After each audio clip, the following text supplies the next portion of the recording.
I'm James Coughlan. I'm a senior scientist at Smith Catterwell, and I'm doing research in accessibility. And this is the CamIO system. CamIO stands for Camera Input Output. And the idea of CamIO is to make three-dimensional objects more accessible to people who are blind or have low vision.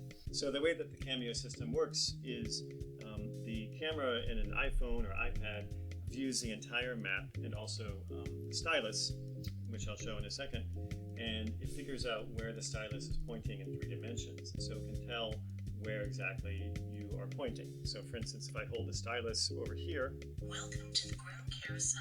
The ground carousel is flushed Ada's round table. And another feature, if I elevate the stylus above a zone, this is a zone, for instance, where features for toddlers are located. If I go in the zone area. Welcome to the Match Talk Zone.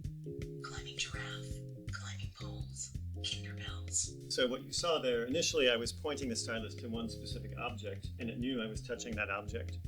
And then when I elevated the stylus, it told me about the entire zone. This is an entire region with related features. So in that way, you can get an overview of what's available in the playground without having to tap on every single object. Next, we're going to have someone demonstrate how the system might be used.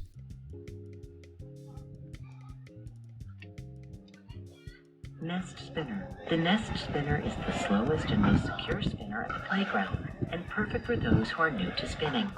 And a person who's using this system may have no vision. It's likely they may feel the map with 1 or 2 hands, and once they've found a feature of interest with their hands, then they'll hold the stylus to that location.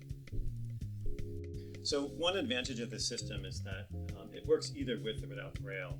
And Grail is a wonderful tool, but there are some limitations. You can't fit a lot of Grail on the surface of an object. For instance, in the case of this playground, the Grail might cover up a lot of the objects that you want to explore. It would sort of obscure the shape, and there wouldn't be space for a lot of description. And the advantage of a system like CamIO is that you could have basically unlimited audio information, and that opens up the accessibility to people whether or not they read Braille. So we think that this tool is very powerful in being very inclusive.